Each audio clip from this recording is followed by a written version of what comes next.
बिस्मिल्लाहिर्रहमानिर्रहीम अस्सलामु अलैकुम वरहमतुल्लाहि वबरकातुहू। नाज़रीन, तहलका मच गया है।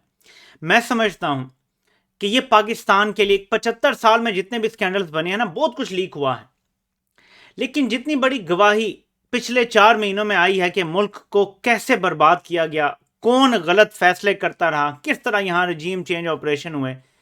दो ऐसे वाकयात हुए हैं जिन्होंने सब एक्सपोज कर दिया है। एक वाकया हुआ था 11 या 12 अप्रैल को, और एक वाकया हुआ है 29 जुलाई को। इन दो वाकयात ने नाज़रीन जे ही फेर के रख दिए मुल्क में रजीम चेंज साजिशें करने की। नाज़रीन, हम सोचते थे कि पता नहीं कोई इदारा है, कोई इस्टेब्लिशमेंट है, कोई हल्क बगलोल है। नाज़रीन, अब सामने आया है कि इमरान खान की हुकूमत गिराने में सबसे अहम किरदार उम्मे हरीम का है। जिन जिनके ये नाम हैं उनकी बात नहीं कर रहा, एक मखसूस उम्मे हरीम है जिसका अहम तरीन किरदार सामने आया है, और अमेरिका से भी बड़ी शाबाश मिली है उम्मे हरीम को। आपको बताता हूं कि क्या हुआ है। इमरान खान के खिलाफ पूरी साजिश बेनकाब हो चुकी है। ये जो ममनुआ फंडिंग है, इसके भी ताने बाने उससे जुड़ते हैं। ये जो एक स्टोरी लिखी गई है एक इंटरनेशनल अखबार में, ये सब ताने बाने डॉट्स कनेक्ट होके एक ही जगह आके जुड़ते हैं। चीफ इलेक्शन कमिश्नर से पीडीएम जमातों की मीटिंग, सब कुछ एक ही जगह पे जाके पहुंच रहा है, सारे डॉट्स एक जगह पे कनेक्ट हो रहे हैं। आपको बताता हूं, सबसे पहले नाज़रीन, तहलका मचता है जब स्क्रीन शॉट्स शेयर होना शुरू होते हैं। वो स्क्रीन शॉट्स शेयर होते हैं तो मुझे तो यकीन नहीं आता। मैं इंटरनेट पे कुछ भी देखता हूं तो मैं समझता हूं ये फेक है, तो मैंने यकीन नहीं किया। पहला स्क्रीन शॉट ये मेरी नजर से गुजरा 2 मिनट पहले ऑफिशियल डीजी आईएसपीआर के वेरीफाइड अकाउंट से, यानी हमारे अपने इदारे आईएसपीआर के अकाउंट से एक पोस्ट शेयर होती है उम्मे हरीम अकाउंट से। उम्मे हरीम अकाउंट पोस्ट शेयर करता है कि बरतानिया में खैरात के लिए जमा रकम पीटीआई को मुंतकिल किए जाने का इंकशाफ हुआ है। बरतानवी अखबार ने रकम मुंतकिली पर रिपोर्ट जारी कर दी, और नीचे स्क्रीन शॉट्स लगे हुए हैं जैसा कि आप देख सकते हैं इनके। ये आप देख सकते हैं कि फंड रेजिंग के लिए आरिफ नकवी ने बरतानिया में T20 मैचेस करवाए, जिसमें कोई लीगल बात नहीं है। बराज ग्रुप के बानी आरिफ नकवी पीटीआई के लिए खैरात के नाम पर पैसा जमा करते रहे, इसमें भी कोई ऐसी बात नहीं है। आरिफ नकवी ने वोटन क्रिकेट, लेकिन ये डीजीआईएसपीआर ने अपने पेज पे इस पोस्ट को शेयर किया जो किसी उम्मे हरीम नामी अकाउंट ने किया था। 2 मिनट की आप देख लें, डीजीआईएसपीआर के नीचे लिखा हुआ इंपॉर्टेंट है टाइम। मुझे लगा कि ये फेक है। मैं तो नहीं एक्सपेक्ट कर सकता कि हमारा प्रोफेशनल तरीन इदारा ऐसी गलती कर सकता है, तो मुझे यकीन नहीं आया।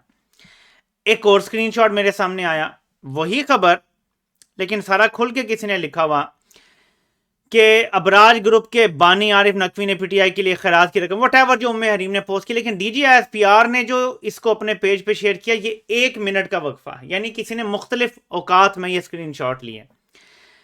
ये 1 मिनट पहले का था, ये 2 मिनट पहले का था। ठीक है जी, तो टाइम मुख्तलिफ स्टैंप आ गई। मुझे फिर भी यकीन नहीं आया, क्योंकि मैं इंटरनेट को शक की नजर से देखता हूं। फिर उसके बाद इन सारे सबूतों से एक बड़ा सबूत सामने आ गया। बेड़ा गर्क हो वीडियो रिकॉर्डिंग करने वालों का। वो वीडियो जिसने सब कुछ एक्सपोज कर दिया और बताया हमें कि कोई इदारा इस साजिश में शामिल नहीं है, बल्कि ये सारी साजिश सिंगल हैंडेडली उम्मे हरीम की है। ये चेक करते हैं वीडियो, फिर उस पर बात करते हैं। ये नाज़रीन वीडियो साहब ने बना ली, और ये देखें, ये आपको लाइव दिखाया जा रहा है वीडियो में कि ये वो अकाउंट है जहां से ये पोस्ट शेयर की गई। ये देखें, ये पोस्ट बाद में डिलीट कर दी गई थी क्योंकि आईएसपीआर के अकाउंट से, तो ये कमेंट इस पोस्ट पे अब नहीं हो रही। आपको लाइव कमेंट करके दिखाया जा रहा है, और आप देखेंगे कि ये कमेंट पोस्ट नहीं होगा, फेल टू पोस्ट नीचे लिखा आ रहा है, और ये देखें आप एक्सक्लेमेशन मार्क है। लेकिन ये लाइव आपको वीडियो में दिखाया जा रहा है कि ये आईएसपीआर के ऑफिशियल अकाउंट पे पोस्ट हुआ था। वो इन्होंने डिलीट कर दी पोस्ट, लेकिन आप देख लें कि जहां से बैक जाएगा तो आपको ये नजर आएगा कि आईएसपीआर की अपनी पोस्ट है।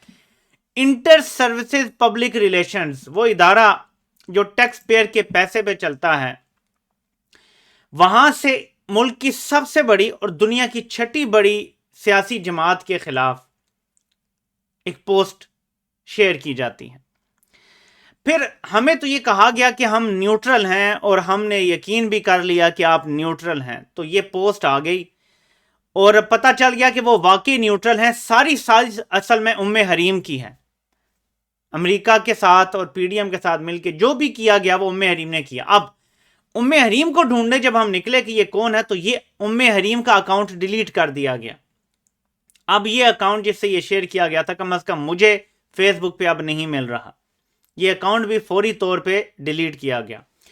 तो इसके साथ कुछ और चीजें सामने आई जो मैं आपको दिखाना चाहता हूं कि ये रैंडम है या इससे पहले कुछ हो चुका है। ये जब अमेरिकी साजिश शुरू हुई नाजरीन पाकिस्तान में, तो एक पोस्ट आई थी, ये आपको मैं दिखाना चाहता हूं, ये आप चेक करें। एहसन इकबाल ने ट्रंप के इलेक्शन हारने के बाद एक ट्वीट किया कि we have won in Pakistan too, he will be shown way out soon. नीचे वॉशिंगटन पोस्ट ने किया था कि डेमेगॉग और जो डिक्टेटर्स हैं उनका दौर अब खत्म हो गया है।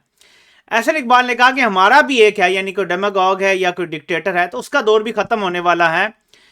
इस पर यूएस एम्बेसी इस्लामाबाद ने रीट्वीट किया था। ये वो वक्त है जब साजिश हो रही थी, ये ट्रंप के जाने के वक्त की बात है, एंड ऑफ जो 2020 था।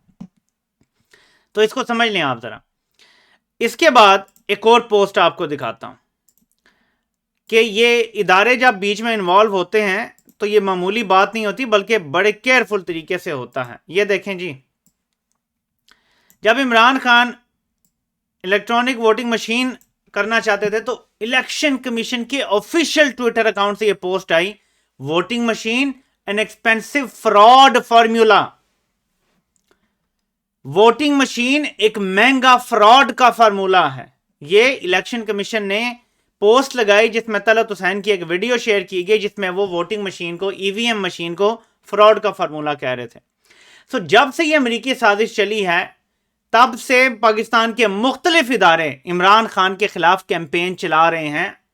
मुख्तलिफ लोग, मुख्तलिफ इदारे और अमेरिकी एम्बेसी का सारा आपको गठजोड़ यहां नजर आ जाता है। अब उम्मे हरीम की पोस्ट आ गई तो दो वजूहात हो सकती हैं।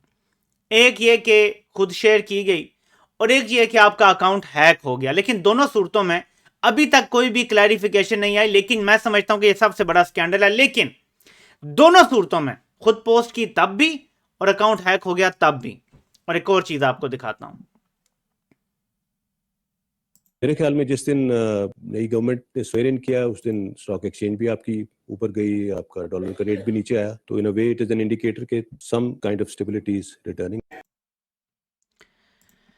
ये प्रेस कॉन्फ्रेंस आपको पता है कि जब हुई शहबाज शरीफ के स्वेयर इन करने के बाद स्ट्रेट में, ये वो प्रेस कॉन्फ्रेंस थी। मैं गया हुआ था, अपने गांव गया हुआ था, तो वहां पे किसी जनाजे में मैं शिरकत कर रहा था। मैं जब वापस आ रहा था, आई वॉज ड्राइविंग, मेरा कज़न पीछे बैठा हुआ था। तो उसने कहा कि डीजी आईएसपीआर की प्रेस कॉन्फ्रेंस हुई है, वो सुन रहा था या उस पर ट्वीट्स देख रहा था।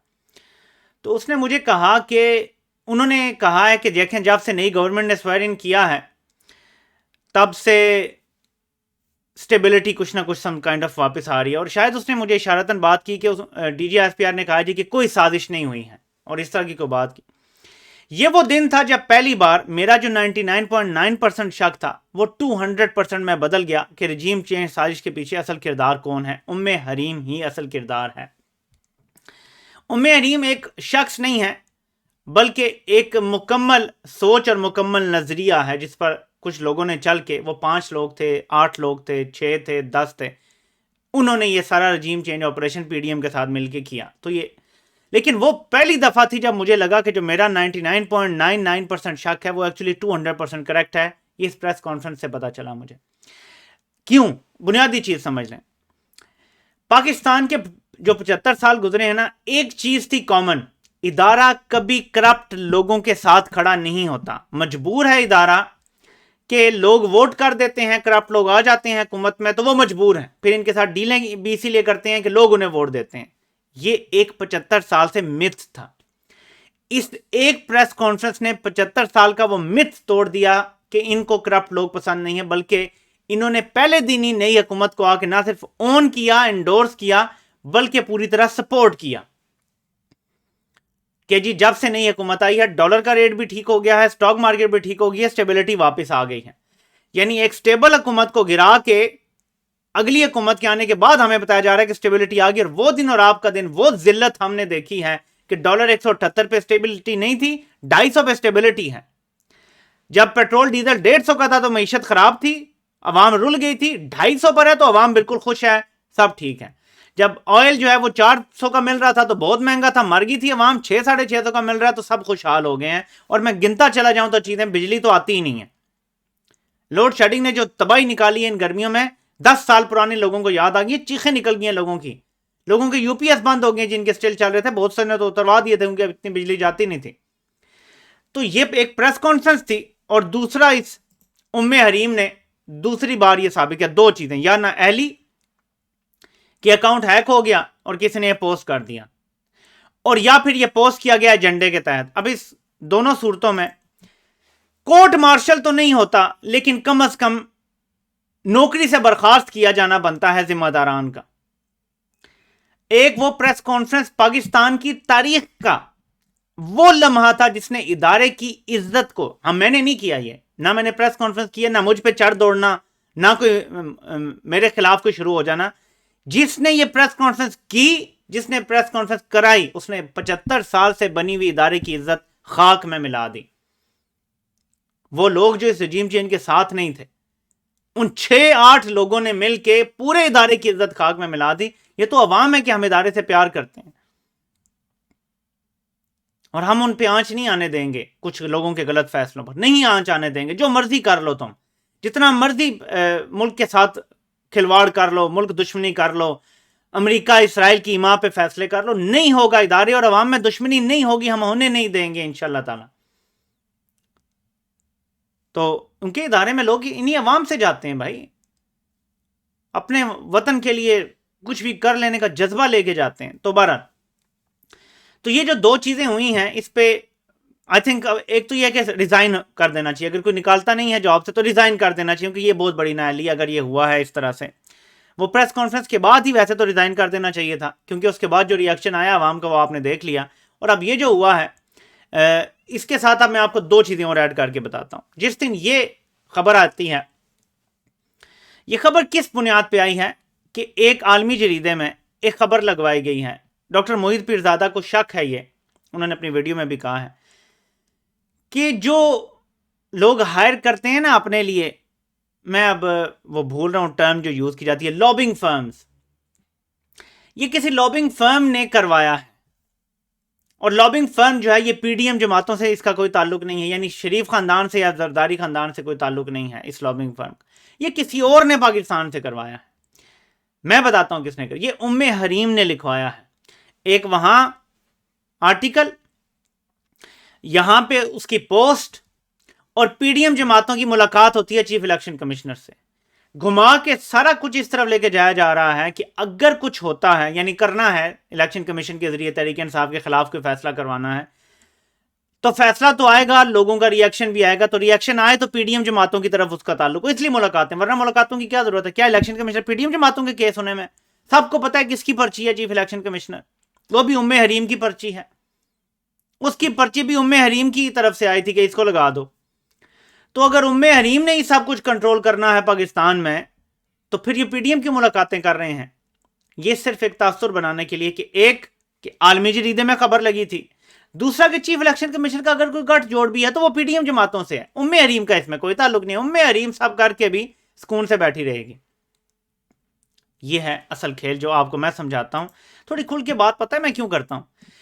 5th जनरेशन वॉर का एक टूल है कि इतना लोगों को कंफ्यूज कर दो कि कोई सच तक पहुंच ना सके। अब अगर कोई सच तक नहीं पहुंच सकेगा, कोई ढके छुपे अल्फाज में बात कर रहा है, कोई इधर से ढके छुपे अल्फाज में, आपको कभी समझ नहीं लगा। मुझे फिर खुल के बात करनी पड़ती है, रिस्क लेना पड़ता है, बहुत कुछ अपना सेक्रीफाइस यानी खतरे में डालना पड़ता है, लेकिन करना पड़ रहा है पाकिस्तान के लिए। पाकिस्तान खतरे में है, 22 करोड़ अवाम का मुल्क खतरे में है जिस तरह की हरकतें हैं। तो मैं आज आपको वाज़े तौर पे बताता हूं, उम्मे हरीम के इरादे खतरनाक हैं। इमरान खान को मैं फिर दोबारा मशवरा देता हूं, बिच्छू पे भरोसा किसी सूरत भी मत कीजिएगा। बिच्छू का काम डंक मारना होता है। किसी ने कल मेरी तवज्जो दिलाई थी कि वो डसता नहीं है बल्कि डंक मारता है। डसता सांप है, तो आप सांप कह लें, बिच्छू कह लें, लेकिन इस पे भरोसा मत कीजिएगा। किसी सूखे वादे पर कि 1977 के बाद की हिस्ट्री हमें बताती है, जब भुट्टो के ऊपर शब खून मारा गया था, कि भुट्टो से मुलाकातें भी हो रही थी, भुट्टो को बड़ी तसल्लियां दी जा रही थी कि कोई बात नहीं सर, सब ठीक हो जाएगा, इलेक्शन भी हो जाएंगे या आपका मैंडेट भी आपको मिल जाएगा, वट। लेकिन फिर हम सब ने देखा कि इसको जेल में डाला और उसको फांसी दी गई थी अमेरिका की ईमा पे। ये सबको पता है, ये हिस्ट्री का हिस्सा है। ध्यान रखिएगा, इनकी बातों पे भरोसा मत कीजिएगा। इनकी ट्रेनिंग का हिस्सा है झूठ, धोखा, फ्रॉड, और ऐसा पक्का मुंह बना के झूठ कि कोई बंदा पकड़ नहीं सकता इनको। ये अपने घर वालों से भी झूठ बोलते हैं तो वो इन्हें पकड़ नहीं सकते। नॉर्मली आप सबको पता है कि घर वालों को पता होता है कि कौन बंदा झूठ और सच बोल रहा है। इनकी इतनी अच्छी ट्रेनिंग होती है। ट्रस्ट मत कीजिएगा जब तक कि कोई सॉलिड कंक्रीट हैपन नहीं हो जाता। यानी एक तो होता है ना कि वादे, एक है कि ये करके दिखाओ, वो हो जाएगा तो बिलीव कर लेंगे, ठीक। तो सोचिएगा कि रजीम चेंज ऑपरेशन जारी है, रुका नहीं है। सिर्फ इनको धचका लगा है पंजाब में। ये एक्सपेक्ट नहीं कर रहे थे कि इतना टर्न आउट हो जाएगा, 50% या उससे ज़्यादा। और वो सीटें जो नून लीग इतने वोट लेकर, तहरीक इंसाफ जहां 18,000 वोट ले रही थी वहां 80,000 वोट ले जाएगी, इन्होंने सोचा नहीं था कि ये ऐसी सीटें हैं जहां 18,000 25,000 थी वोट 2018 के इलेक्शन में तहरीक इंसाफ के, वहां पे 60 80 हज़ार वोट मिला है। ये एक्सपेक्ट नहीं कर रहे थे। इनका पूरा प्लान था। तो रजीम चेंज ऑपरेशन बिल्कुल ख़त्म नहीं हुआ, बल्कि पूरी आबोताब से जारी है। और आखिरी इनके पास जो हरबा है वो ये है कि ये इलेक्शन कमीशन से कोई ऐसा गैर कानूनी गैर आइनी फैसला करा दें, बाद में अदालतें जो हैं जब तक रिलीफ देंगी, या तो मेन इलेक्शन गुजर जाएंगे, कुछ ऐसा करने की कोशिश करेंगे कि इलेक्शन से फौरी पहले कर दें, या कुछ ना कुछ बड़ा प्लान किए हुए हैं। कोई पता नहीं है कि वो क्या प्लान है, हम नहीं बता सकते, लेकिन प्लान है, कोई बहुत बड़ा प्लान है जो इलेक्शन कमीशन के जरिए इन्होंने पाया तकमील तक पहुंचाना है। अब देखना है कि वो होता है या नहीं, क्योंकि सुप्रीम कोर्ट के जजेस भी इसीलिए टारगेट किए जा रहे हैं कि ज़ाहिर असल आखिरी फैसला उन्होंने करना है। इलेक्शन कमीशन किसी जमात को कालेदम नहीं कर सकता, वो फैसला सुप्रीम कोर्ट ने करना होता है। तो इसलिए जजों के ऊपर भी एतराज़ात हैं कि अपनी मर्जी के बेंचेस बन जाएं। देखते हैं कि ये बात कहाँ जाके रुकती है। आपसे इंशाल्लाह फिर मुलाकात होती है। अल्लाह पाक आप सबका हामी नासिर हो। आप सबके सुनने का बहुत बहुत शुक्रिया।